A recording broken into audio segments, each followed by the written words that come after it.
Siz raqamli tort pishirib ko'rganmisiz? Pishirib ko'rmaganmisiz? Pishirib ko'rishingizni tavsiya qilgan bo'lar edim. Bizga ikkita 24 formatli qog'oz kerak bo'ladi. Kerakli raqamda chizib qirqib olamiz yokida kompyuterda chiqartirsangiz ham bo'ladi. Tog'orachamizga 6 ta tuxum sarig'i, 300 gramm shakar solib mikser qilib olamiz. Ustidan 2 osh qoshiq smetana, yarim choy qoshiq soda solib yana mikserlab olamiz.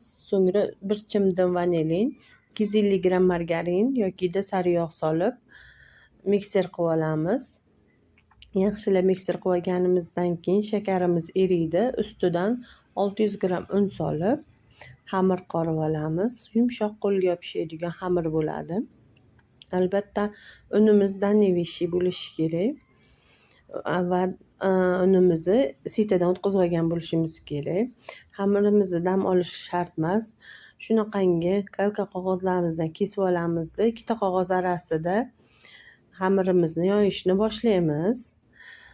Ikkita qog'oz arasida xuddi shu usulda xamirni yoyib olganimizdan keyin avval kesib olgan raqam qog'ozimizni ustiga qo'yib pitsa ritsamizni kesib chiqamiz.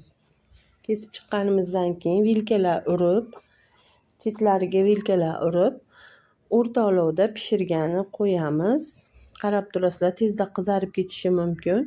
Yana ikkinchi usuli bor. Agar ikkita qog'oz orasida yoyish sizga noqulaylik tug'dirsa, mana shunaqa qilib un sepib turib, har yoyganingizda un sepib turib yoysangiz ham bo'ladi.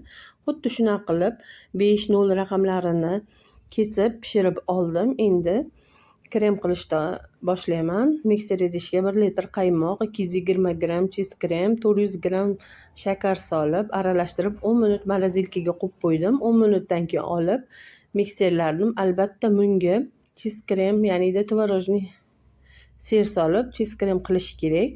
Chunki pechenyelarni bir-birini ustiga qo'yganimizda ko'tarib beradi. Shunaqangi quyuq krem holatiga keladi. Bu yulduzchalar bezatish uchun kerak bo'ladi. Pishiriq qopchasiga solib, avvalda tayli paddonimizga jichadan qo'yib olamiz. Raqamimiz qo'yganimizda siljima yurib ketmasligi uchun qo'yib olganimizdan keyin ustidan raqamlarimizni joylashtirib, kremlarimizni asta-sekin chiroyli qilib siqib chiqamiz, ya'nida bezatib olamiz. Keyin har bitta menda 3 qavat bo'ldi. Har bitta qavatimni kremlab bo'lgandan keyin 15 minutdan morozilkaga qo'ydim.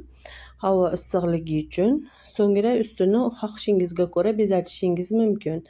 Mana